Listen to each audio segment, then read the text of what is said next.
বাংলাদেশে নৈরাজ্য নিয়ে যখন শুভেন্দু অধিকারী সরব হচ্ছেন তারই মাঝে ডেপুটি হাই কমিশনে তিনি ডাক পেলেন।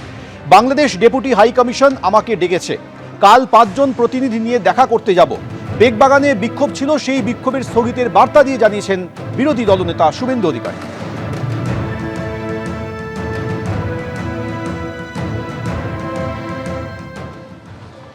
বাংলাদেশ ডেপুটি হাই কমিশন আগামীকাল 4টের সময় আমার সঙ্গে দেখা করতে চেয়েছেন এবং এই সাবজেক্ট নিয়ে বাংলাদেশ সরকার কি কি অ্যাকশন নিয়েছেন জানাতে চেয়েছেন।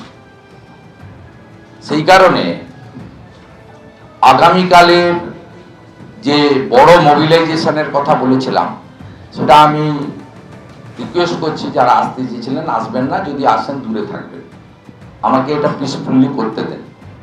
বিজেপি নেতা অর্জুন সিং তিনি আবার আক্রমণ করে বলছেন, জয় বাংলা জেহাদিদের স্লোগান। বাংলাদেশে যেভাবে জয় বাংলা বলে দীপু দাসকে মারা হয়েছে, জয় বাংলা বলে হরগোবিন্দ দাস, চন্দন দাসকে কুপিয়ে হত্যা করা হয়েছে, এই জয় বাংলা স্লোগান জেহাদিদের স্লোগান। জয় বাংলা বাংলাদেশি রোহিঙ্গাদের স্লোগান।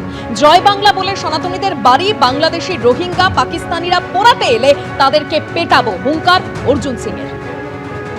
পাল্টা শশী মাজার কি মন্তব্য শোনাবো পরপর।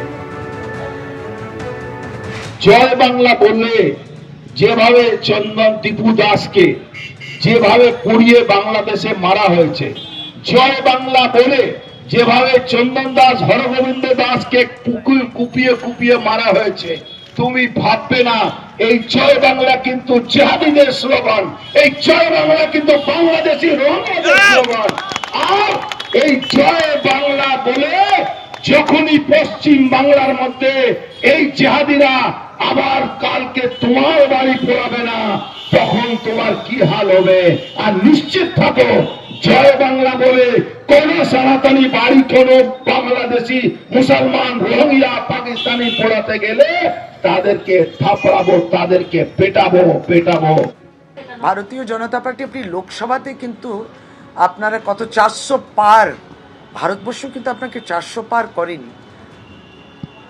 কোন জায়গা দাঁড়িয়ে গেছেন এবং দাঁড়িয়ে রয়েছেন পার্টিগুলোকে নিয়ে। দুপায়ে দুটো সহযোগী পার্টি আছে, তাদের সমর্থন আছে বলে কেন্দ্রের সরকার তারা গঠন করতে পেরেছে। সংবিধানকে এখনো চ্যালেঞ্জ করছেন, এখনো আপনারা সংবিধান বিরোধী করছেন। আপনারা যাকে মনে করছেন, যে অর্জুন সিং তিনি তো প্রাক্তন সাংসদ ছিলেন, সংসদীয় গণতন্ত্রতে বিশ্বাস করেন না। একসময় তৃণমূল কংগ্রেসও করেছেন, মমতা বন্দ্যোপাধ্যায়ের আশীর্বাদও পেয়েছেন। একটা 5 বছর টার্মেতে এইদিক ওইদিক অনেক ডিগবাজিও করেছেন। এবং তারপরে আপনি বলবেন, আপনি যে বলবেন কথাটা বলতে হবে যেটাতে মানুষ ভরসা রাখতে পারে। আপনি জিহাদি বললে আপনার কথাটা দাম দেবে মানুষ? এদিকে বাংলাদেশে নৈরাজ্যের শেষ নেই, পর পর মৃত্যু। বাংলাদেশে ফের হিন্দু নিধন, নিহত যুবকের নাম অমৃত মণ্ডল। টাকা তোলার অভিযোগে হিন্দু যুবককে পিটিয়ে খুন। এর পাশাপাশি বাড়িতে অগ্নিসংযোগের জেরে বিএনপি নেতার আরও এক মেয়ের মৃত্যু। হিন্দু নিধন থেকে বিএনপি নেতার বাড়িতে হামলার পর ঢাকায় বিস্ফোরণও একজনের মৃত্যু। গতকাল ঢাকায় কেন্দ্রীয় কমান্ড কাউন্সিলের সামনে বিস্ফোরণ হয়। ঢাকার মগবাজারে এই বিস্ফোরণে এক যুবকের মৃত্যু হয়, কিন্তু এখনও হামলাকারী অধরা। এই হামলা কারা চালালো, কেন হামলা চালানো হলো, সেই বিষয়টি স্পষ্ট নয়। বাংলাদেশে নৈরাজ্যের শেষ নেই, পর পর মৃত্যুর ঘটনা। বাংলাদেশে ফের হিন্দু নিধন, নিহত যুবকের নাম অমৃত মণ্ডল। টাকা তোলার অভিযোগে হিন্দু যুবককে পিটিয়ে খুনের অভিযোগ। অন্যদিকে বাড়িতে অগ্নিসংযোগের জেরে বিএনপি নেতার আরও এক মেয়ের মৃত্যু। গত কয়েকদিনে গোটা বাংলাদেশ জুড়ে নৈরাজ্য, আর সেই নৈরাজ্যের মধ্যে একটার পর একটা মৃত্যুর ঘটনা।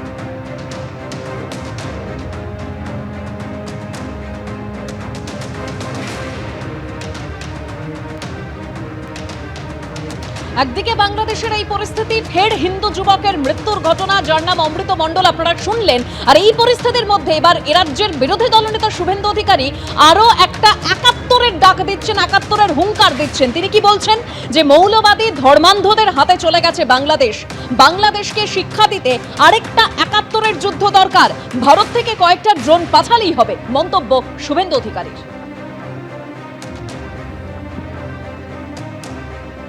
ওখানে একটা সরকার আছে নাকি? কিছু ইতর, কিছু বাঁদর, কিছু জঙ্গি, কিছু উন্মাদ, কিছু ধর্মান্ধ, কিছু মৌলবাদী যাদেরকে পশুর সঙ্গে তুলনা করলে পশুকে অপমান করা হবে তাদের হাতে চলে গেছে। আর একটা 71 দরকার ওখান থেকে ওরা করুক, বাকিটা আমরাও করব। আর একটা 71 দরকার, এটা আমার ব্যক্তিগত মত। অনেকেই বলেছেন, আমি বলছি, এদের শিক্ষা দিতে গেলে ভারতবর্ষের এদিক থেকে কয়েকটা ড্রোন পাঠাতে হবে, অপারেশন সিঁদুরের মতো। এবিপি আনন্দ, এগিয়ে থাকে, এগিয়ে রাখে।